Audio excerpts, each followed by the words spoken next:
Your next iPhone could ditch the Lightning cable and switch to USB-C. That's right, according to new image leaks of the iPhone 15, Apple might be moving away from the cable it's used for more than a decade in favor of the same USB charging tech used on Android phones. There have, of course, been plenty of rumors that Apple has been planning this switch for a while now.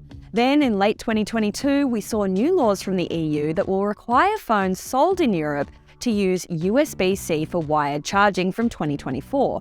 And then, of course, there are the millions of households around the world who literally cannot have another argument about which kind of charger gets pride of place on the bedside table, or why we even need to buy two charging cables in the first place, because why are we living in this commingled Android iPhone house? And is this really going to be a green bubble marriage forever? I don't know if I can live like this.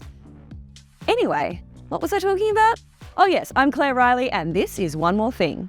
With Bridget out this week, I've got a chance to take the reins and talk about a real bugbear of mine: charging cable interoperability. It's a sexy topic, but seriously, it's not just those Android iPhone households that are thinking about this. The Lightning cable first came out in 2012 with the iPhone 5. Considering how many other parts of the iPhone have been upgraded since then, no more home button, a dynamic island instead of that chongus of a bezel, it's amazing that charging tech has stayed the same. But according to new renders leaked to 9to5Mac by a case manufacturer and 3D artist Ian Zelbo, this year's iPhone looks like it's finally making the switch to USB-C. According to 9to5Mac, the renders are CAD files used by the case manufacturer to make accessories to fit the new iPhone. So they're normally a pretty reliable indication of what kind of design we can expect.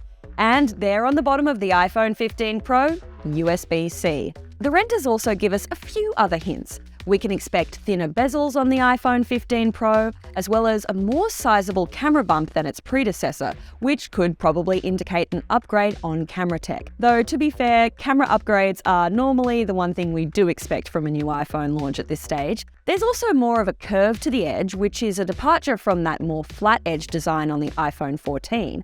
9to5Mac is also speculating that the volume rocker could be capacitive rather than a physical button. That said, these are just early renders, so it's a long way from concrete confirmation.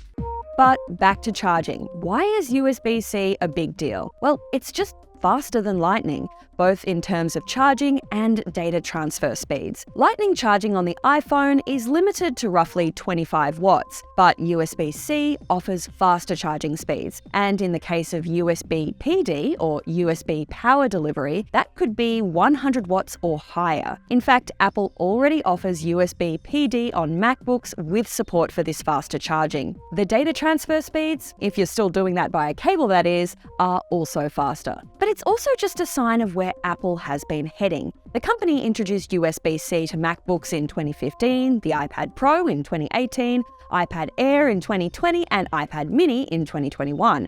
Bringing it to the iPhone would really round out the collection. Not just that, but it's also a sign of where the world is heading. That EU legislation that I mentioned up top is going to require USB-C on any phone that charges with a cable. And it applies to other devices like keyboards, mice, and headphones too. That means by the end of next year, if Apple wants to sell iPhones in Europe, they'll need to have a USB-C port or no port at all. And that no port design is a possibility in the future. Apple could release phones that use wired charging for the next two iPhone launches, the 15 and the 16, and then go without ports altogether after that. That'd mean going all in on wireless charging and its MagSafe technology. But for now at least, it seems we're set to have USB-C for the foreseeable future. See what I did there? Yeah. Of course, ditching Lightning doesn't mean you'll be buying an old generic USB-C cable necessarily. Considering the success of Apple's Made for iPhone accessory program, which brings them a tidy little slice of income on all Apple certified iPhone accessories sold, you'll still be able to buy a minimalist white cable to match your Apple-branded cleaning cloth. So where do you stand on Lightning versus USB-C? Are you annoyed that you're going to have to ditch all your existing cables, or are you excited for the upgrade? Or are you like me and you're just finally looking forward to a little peace and harmony on your bedside table? Let me know in the comments below, and if you want more iPhone news, be sure to check out Bridget's great video about the rumors of an iPhone subscription plan. That's right, a subscription for your physical phone. Totally wild. Until next time, I'm Reilly for CNET.